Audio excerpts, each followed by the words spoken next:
What's a local urban legend in your area? There's this guy who used to work for a fast food restaurant. But one night he cut off his hand. And while going to the hospital he got hit by a bus. Now every Tuesday night he and his spatula hand haunts the restaurant. You'll know he's there because the lights will flicker. The walls will ooze green slime. And then finally, he gets you. A couple towns over from me there is the Little People's Village. It's a spot in the woods with a bunch of miniature houses made out of stone. The story is there was a guy who went crazy. Then killed his family. And made all these houses for the voices in his head. There is also a throne. And it is said that if you sit in the throne, you will die within 7 years. People mostly go up there to drink, do drugs, and have sex. I live in the city of Yonkers outside of Nick. The son of Sam was a resident here and supposedly was caught up in a local devil worshipping cult that operated out of a park nearby. It is said that the son of Sam took the fall for cult who were all involved in the murders. Supposedly there were politicians and police officers also in the cult so that they needed a cover up. It makes for an interesting story if nothing else. The Albinos of Hicks Road, San Jose, California. There is an albino community that lives there. The sun hurts their skin. So they only come out at night. When you drive down the road, your car lights also hurt their skin. So they hide behind trees. The albinos will chase your car. There is often a white van parked along the road. And the driver will try to get you to help him fix his car. Only to kidnap you, grape you, kill you, etc. I mean, none of that stuff is even remotely true. But it's been an urban legend for several decades now. That a river in the area takes 3 lives every year because Native Americans put a curse on it a long time ago. That's awesome. Just like, tie bricks to 3 people and chuck them in. Once they've drowned, you can swim without breathing for the rest of the year. It's like snorkeling without the snorkel. The Italian's Villa. In my city, Gothenburg, Sweden. There is a really palace-like villa. The man who built it was an Italian immigrant and it is said he was in the Camorra mafia before coming to Sweden. To afford the villa he had to rob a local Muslim gang back in Italy. The robbery went wrong and he had to kill a witness with a bullet in the head. Inshallah. Right after it was fulfilled, the Italian was extremely religious, but refused to believe Muslims had any connection with higher powers. So he didn't think much about the curse that was put upon him. He then fled to Sweden and started building this incredibly expensive looking Italian villa in the most luxurious part of town. It took him 14 years to finish the house. The day he finished it he got a memo from his doctor who told him he had cancer. He lived 4 months in that villa before dying. The villa got up for sale a while back and was sold as the Italian's Villa. There's a creepy old man that kidnaps you near the old abandoned movie theater if you stay between the hours of 2 AM and 5 AM. Great way to reduce loitering. Yup. And if it stops working, just pay a creepy looking old man to walk by the area once or twice a month. Not really an urban legend but here I go. We have kind of a big industry in my hometown based on winning mining white sand. They say it's the purest in the world. Anyway, when they can't get any more sand, they just leave it behind and that leaves a lot of lakes. People, well, adults, would always tell us about the quicksand people got stuck in disappearing dying. Now I'm older and I know there's no quicksand most of these lakes. And nobody really ever died. It was just a means to keep children from going swimming there. Cause yeah, they're dangerous. No supervision. Very big. Very deep and very cold. There's an old 2-story wooden house down the street from me that's painted a horrendous shade of Pepto-Bismol pink with green trim. Rumor has it that the woman who has owned the house for years mildly insulted a local Bruger, who cursed her. The curse was that she had to paint the house the Bruger's favorite shade of pink and keep it that way or the male children of the family would all die young. Seriously though, I think people are just trying to figure out a way to explain why someone would paint a house that color. Update. Found a pic of it on Google Street View. http://i.imgur.com/4y5cusw.jpg. There is a historical farm near my hometown where it's rumored the owner committed murder. It's believed he was a well-respected man who acted as the local minister. He once told the congregation that he was better off preaching to rocks, so he put a bunch of stones in the pews and preached to them. Onto the murder. He supposedly impregnated his daughter. He was so mad at this that after the birth he hid the baby and his daughter in the basement. A friend of mine swears she talked to a ghost of the girl when she was younger. Not my current local area, but my hometown has this myth of the woman in white, who was a noble during the 16th century, and was locked in and left to starve in the basements of the building that is now the town hall. People always told tales of encountering the phantom in the toilets. What a great way to ruin a legend. We have a crybaby bridge.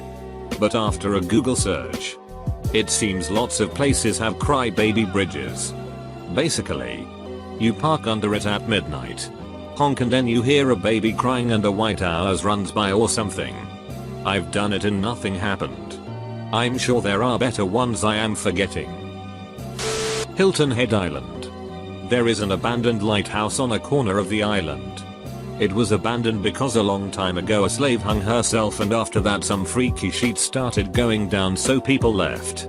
If you go there at night you can see a shadow of a figure hanging, bouncing off of the lighthouse, and you can also hear her laughing.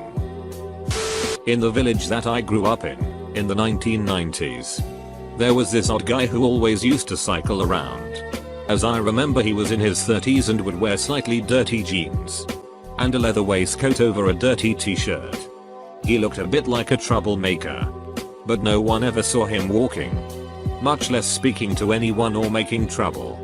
He was just always cycling around. By both adults and children he was known as Herbie Cat Kriller, and the story went that he would steal pet cats and torture them to death. He also wore a necklace on which he strung cat teeth. This last bit was the piece of tangible evidence which made the story true, though I think it was more a Crocodile Dundee look he was going for, and the teeth probably weren't feline. Fast forward a few years and something terrible happened in the village that would reveal Herbie's true motive for cycling around all the time. A 16-year-old girl from my school was murdered. It was horrible. Really, and during the early days of the investigation, Herbie disappeared. Naturally, people were suspicious, but then the guy who actually did it was found pretty quick and Herbie went back to his old habits. Anyway, it all came out after that, indiscreet police plus village rumor mill, that what Herbie was actually doing was cycling around and keeping track of when families went on holiday. He would then tell local gypsies there were a lot of camps around our area, who would then break into garages and steal tools, motorcycles and other stuff, cutting him in on the profits. Probably the Triclops. He was some former mutant man created in a lab during WW2. The Triclops stands well over 2 meters tall, has skin made of silver, is incredibly strong, nocturnal, and lives in the catacombs. He eats chickens and other small animals.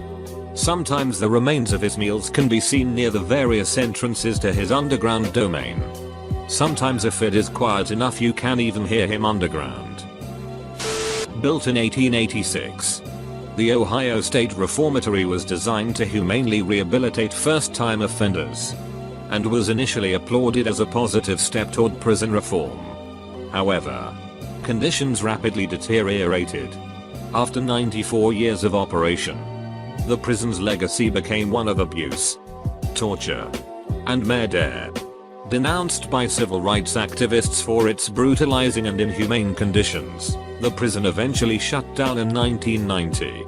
Now, within the decaying walls of this still abandoned prison, the restless spirits of its prisoners and workers are said to still remain confined. Edit, link. Dodohio.com. Sorta kinda an urban legend from my area. Lansingburg, New York, the old high school.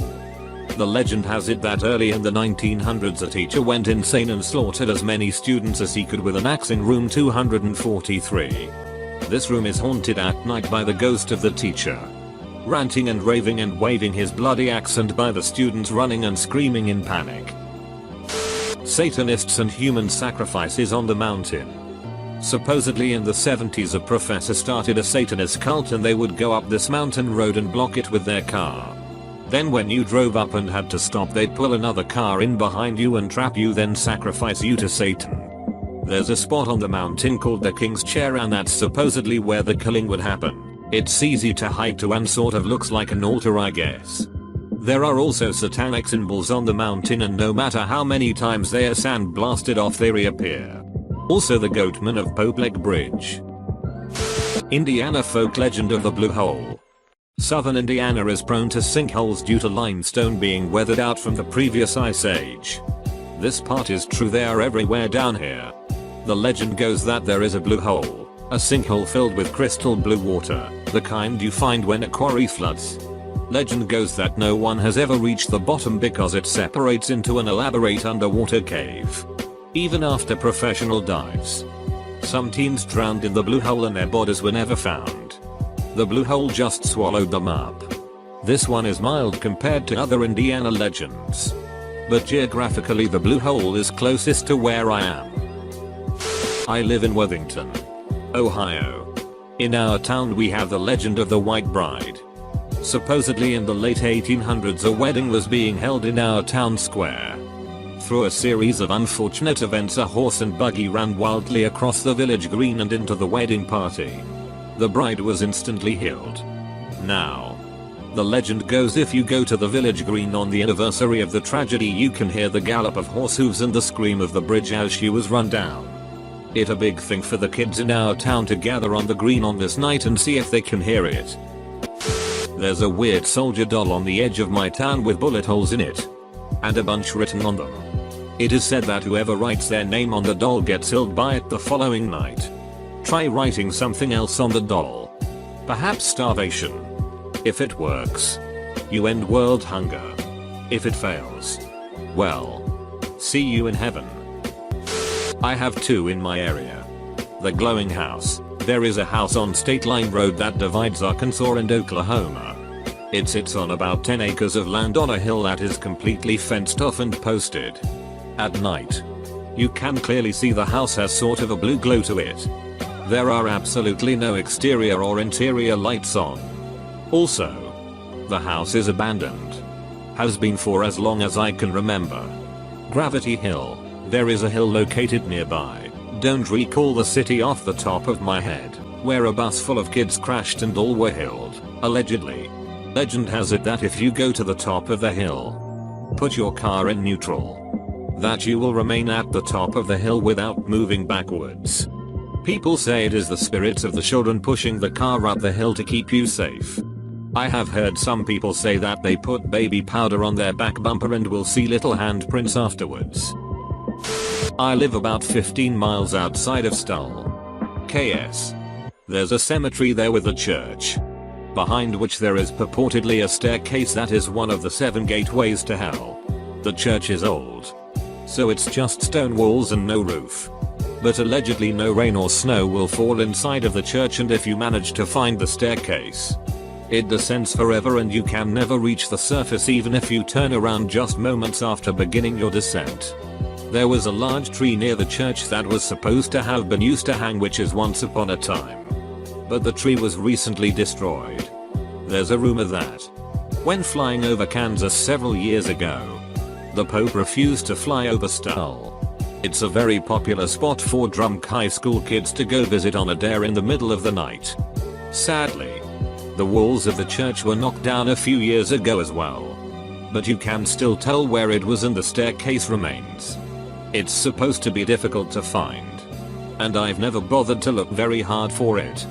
But a lot of people insist that there really is a set of stairs descending into the ground. I'm not much for creepy stories usually, but the few times I've visited Stull, I wasn't sorry to leave. It's just a creepy place. There are houses here that have been around since the incorporation of the town. They are well over 100 years old and they were all built in the same style. All of them are currently occupied by families and have been remodeled. There is one house though where the owners live in a separate house on the property and has been unable to be sold in the last 20 years or so because rumor has it that the place is haunted. Apparently anyone who has lived there in the past never stayed for more than a week or so before they had to leave. I pass by it almost every day and I wish I had the money to buy it and remodel the place. I hate to see a place with that much history going to waste. Urban legend and true story. We have a series of tunnels in my hometown, also a college town, where a group of students went to play a live action form of Damned. They disappeared and no one found them or any bodies. The tunnels were sealed off after extensive searching turned up nothing. There's a large park not too far from my old house. I still live in the same area. Different house, where a story of a woman in the late 1990s who was walking through the back of the park on the way home fell through a hole and hid what appeared, when the dust cleared, to be an old carriage filled with Victorian clothing and bones. Basically the urban legend is that when train carts in the 1900s used to be pushed by air, one of the tunnels collapsed inwards and they couldn't locate the train, so left it when they decided to redesign the whole system. After hearing this story I have not walked through Crystal P Park in years. It freaks me out. Some of the old entrance tunnels are still there as well. Eerie. My high school was actually built on top of an ancient Indian burial site and a murder took place in it back in the 50s. About 15 years ago they rebuilt the school by pretty much building the new school on top of the old one and burying it and sealing it off. As such it is believed that the ghost of the girl who was murdered and the girl who murdered her owned the halls of the abandoned school. Empowered with the spiritus of the ancient Indian burial site waiting for their moment to attack the school. Along with that they were blamed for everything bad that happened in the school. Where I am from, there is a hotel that burned down some years ago. A rumor was a little girl was trapped inside and now haunts the 4th floor or some shit. People would say they saw a girl standing on the balcony in the middle of the night while driving by. As a kid, while attending a wedding, all of us youngsters went up there and the whole floor was doing reconstruction. We thought this is it, we will finally see her. Wasted a good hour doing nothing but spooking or self-lying about seeing ghosts. Also, I lived in England for a small amount of time.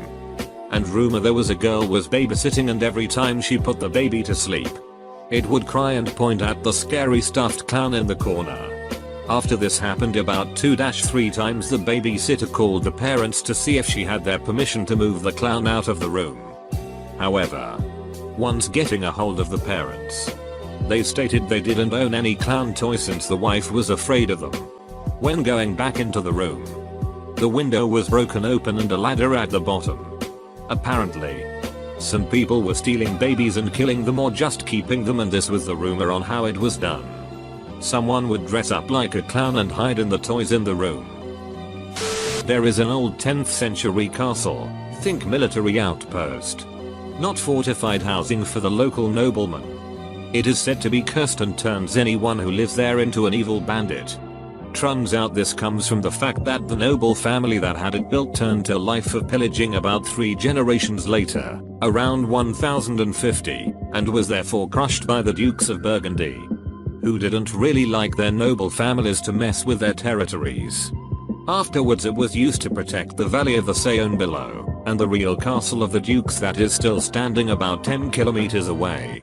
During the 18th and 19th century the castle, now only a ruin, housed hermits, mostly religious shut-ins. The last of whom were chased away by the locals after things went missing in random farms. There's a cemetery in the area with a special feature on one of the graves. The coffin is under a large stone and suspended from above ground chains, so it sort of floats below ground level. You can supposedly see the coffin through cracks where the ground has settled around the stone. At one point, there was a bell or bells hung from the chains, but those are long gone. The purpose of this arrangement was that if the person was buried alive, their movement would make the bells ring and they could be disinterred. The legend is that if you go there around the anniversary of the person's death, you can hear the bells ringing. Not a creepy one, but a local legend myth what have you in Gainesville. Florida. Is that Tom Petty? Who grew up there? Wrote the song American Girl about a University of Florida student who committed suicide by jumping off BT Towers. BT Towers are a pair of apartment-style dorm towers on the edge of UF's campus. SW 13th Street, one of the busiest streets in the city, runs right next to the towers. The general name for 13th is US Route 441. She can hear the cars roll by out of 441. Like waves crashing on the beach. And obviously the lyrics are about a girl freaking out about whatever. Those lyrics plus local landmark equals urban legend. Petty categorically denies that's what the song is about. BT Towers dorms don't have balconies like it's said in the song. And it's not even clear if a student living there committed suicide at that time. But Gainesville residents and UF students love to play it up. In the town I live there was a guy who went by the nickname Boogerhead. He always wore the same grungy stained camo pants and grey hoodie. He smelled so bad that if you were near him you had to breath out your mouth so the smell wouldn't make you gag. The rumor about him was that he kept a deer chained in a shed behind his trailer home. Supposedly Booger would feed this deer a sedative and have his way with the poor beast. Well, one time Booger didn't dose the deer enough this time and the deer lunged around and castrated Booger and was able to yank free of its collar and run into the nearby woods. After that we renamed Budge Red to Dickless Booger and named that deer Red's End. Yep.